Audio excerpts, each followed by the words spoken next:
What does the White House actually do in a week? Well, we're about to find out.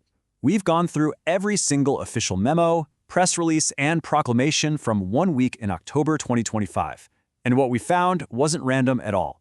This paper trail shows a really clear, coordinated strategy. And we're going to walk through exactly what messages the administration was pushing and why it matters. So, what did this week actually look like? Well, between October 6th and the 9th, the White House was in absolute overdrive. We're talking major moves on national security, big executive actions on the economy, and some very, very specific proclamations about American culture. Let's break down the strategy behind it all.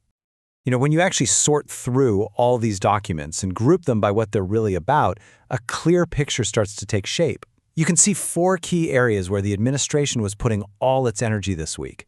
It was like a coordinated, multi-front push. Okay, let's kick things off with the first big theme, security. A huge chunk of the week's communications was all about domestic security and law enforcement. And they had a laser focus on 2 places in particular, Illinois and the U.S. southern border. So the week starts with a bang.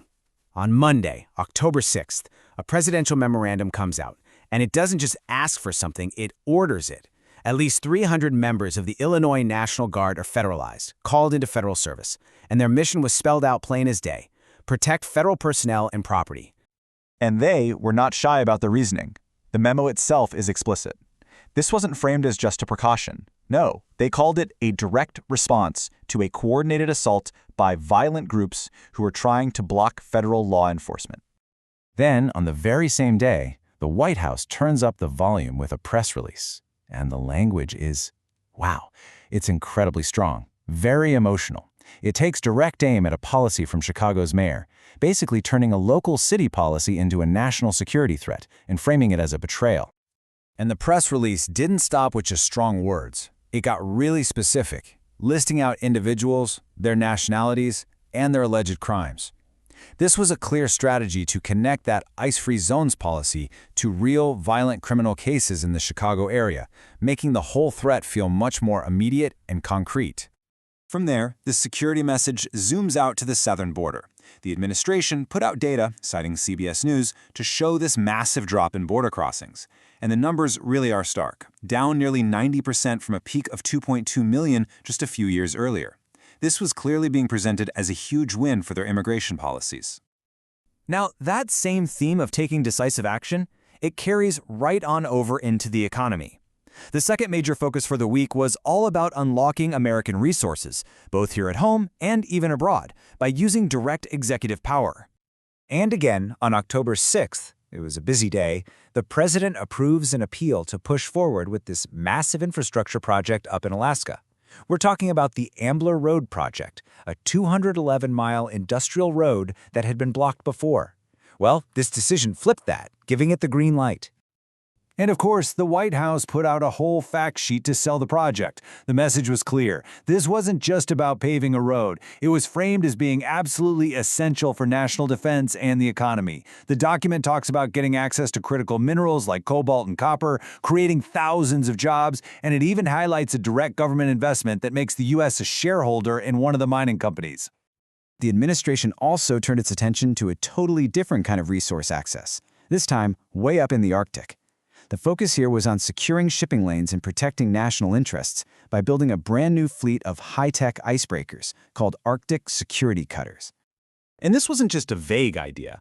A presidential memo on October 8th laid out a very specific multi-stage plan.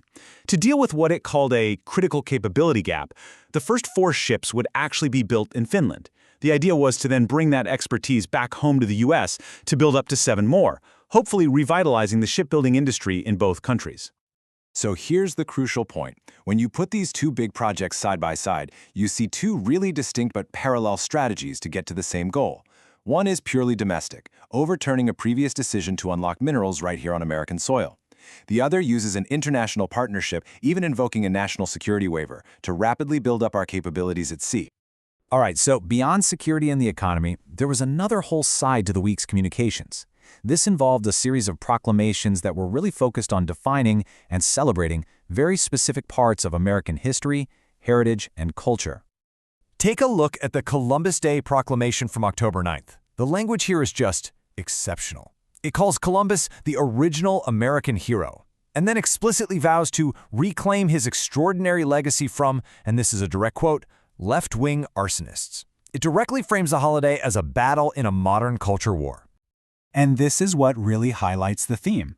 On the exact same day, another proclamation goes out, this time for Leif Erikson Day. And it does something very similar, celebrating another European explorer as this world-changing figure, cementing his legacy and connecting it directly to America's destiny. And you can see these themes of, traditional American values woven into other messages too. Proclamations for things like Child Health Day and Fire Prevention Week went beyond just being simple PSAs. They were used to call for a return to common sense and to emphasize core values like community, resilience, and strength. And that brings us to the final and maybe the most relentless theme of the week, because underneath almost every single document we've looked at, there was this one consistent, impossible-to-miss political message about the government shutdown that was going on. And I mean this literally.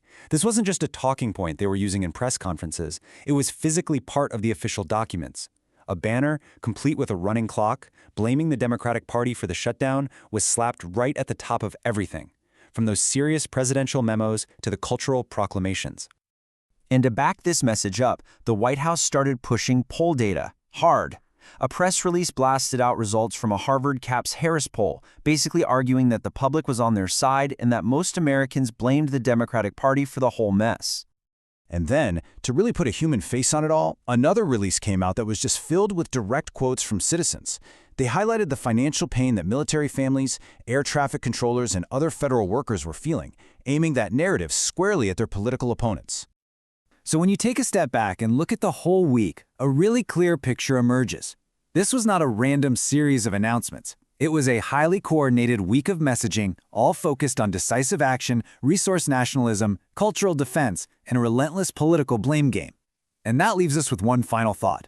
What does this official record, in its own words, really tell us about this administration's entire philosophy of how to govern?